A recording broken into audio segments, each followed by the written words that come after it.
Good morning, everybody. My name is Dale Sams. I'm a veteran storm chaser and NOAA storm chaser here to give you a video breakdown of today's severe weather setup here across the upper Midwest, here even across the Tennessee Valley, and even back towards the northern plains here. So let's go ahead and take a look here at the latest observations here across the upper Midwest, and which looking here at our current temperatures and dew points here, and we're mainly focused here across Wisconsin, okay? Because this is where the highest severe threat is going to be today here. And current temperature at John F. Kennedy Memorial Airport here across northern Wisconsin is 70 degrees with dew point 68 here. So some warm, moist air across that region. Now further south and towards Langlade County Airport here, where we're seeing a temperature of 65 degrees and a dew point 65. So some rain-cooled air, areas here across Wisconsin, but otherwise around the region here it is warm, if not hot, already here at 8 o'clock in the morning. Take a look here at our current visible satellite here and surface map. Here there's a lot going on here, but if we focus in here across the upper Midwest, we have a stationary front here that's going from the U.S.-Canadian border all the way down into the Tennessee Valley. Here, this is going to be a boundary for triggering severe thunderstorms all along this boundary, okay, along and east of this boundary, okay.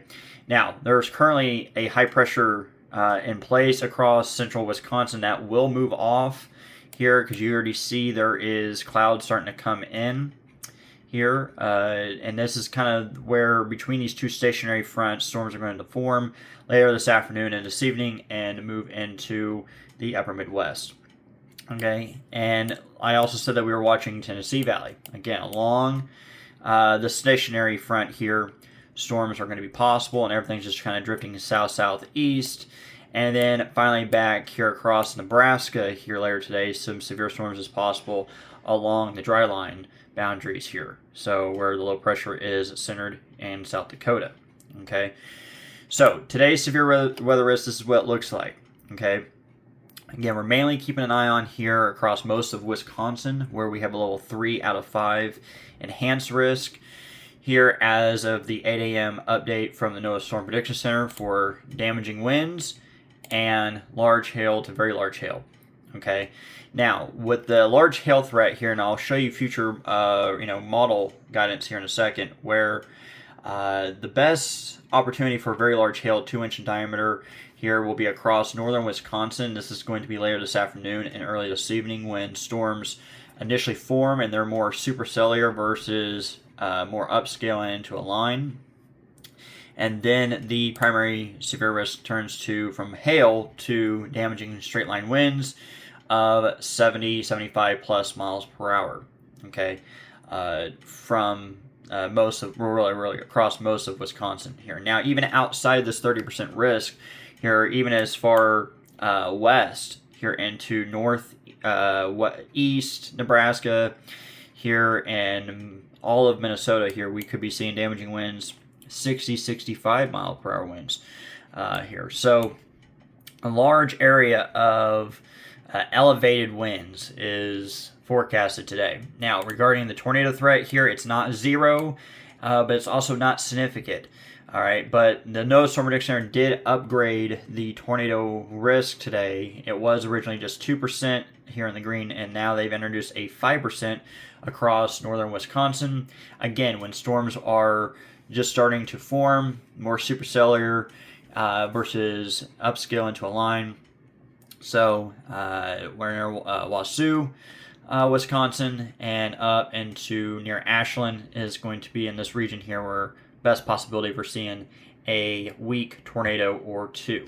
Okay, now let's go and take a look here at future model guidance. Here we're taking a look here at the HRRR model, and this is around 4 p.m. this afternoon, and we're focused right now again across Wisconsin, upper Midwest, where we start to see some storm initiation here along the U.S. and Canadian border here, and then as we fast forward through time here, let's just say around 7 p.m., okay, We have you see a boundary right here across the upper Midwest into Canada, and along that boundary and ahead of it, supercells, multi-cluster cells are going to form. And again, that tornado risk is going to be mainly confined to when these storms are in supercell mode. Okay, and same with the very large hail risk. And then as we go through the evening, then this starts to become more wind driven.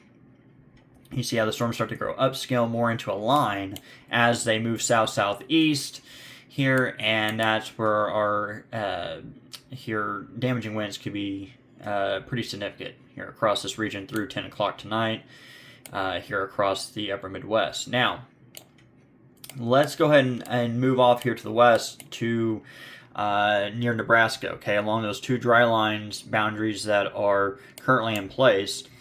This particular model solution has storms forming around 4 p.m. starts to pop across central Nebraska here, and then they start to really blossom through 6 p.m. and then it starts to fizzle out as we go through 8 p.m. So I'm not really too confident that storms are going to form this far west along the dry line, and usually your dry line setups here, they're usually 50-50 in most cases here across this parts of the U.S.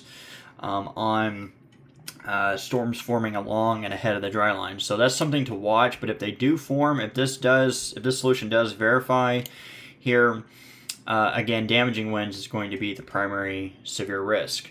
Okay, and then finally here across the Tennessee Valley here, that's going to be again where this stationary front is slicing through the Midwest here. Along and ahead of this boundary is where a few storms could develop here. Okay, and this particular model solution doesn't have a lot of widespread activity. Here it has mainly across southern Illinois. So again, we'll see how that evolution. But the overall picture here for today's severe weather setup is going to be mainly focused across the upper Midwest, here Wisconsin region, here where all severe modes are on the table. Here, a few weak tornadoes not out of the question, especially early in the storm evolution process. And then very large hail, 1 to 2 inches of diameter, and then significant damaging winds, 75 plus miles per hour, is likely across Wisconsin and the upper Midwest and the upper Great Lake region. Okay, we're watching a similar setup tomorrow here across the Ohio Valley. Again, a possible another wind-driven enhanced risk is on the table, but the main uncertainty with tomorrow's severe risk, for Monday's severe risk across the Ohio Valley, is storm coverage. Here, models are kind of differing on how well storm coverage will be, which is why the NOAA Storm Prediction Center has kept Monday's outlook in a slight risk, here a level 2 out of 5, but a level 3 out of 5 is on the table, so we'll continue to watch that as we get closer. If you live across any area today for severe weather, have your severe weather safety plan in place, have a reliable source to receive watches and warnings, and stay safe. And we'll see you next time.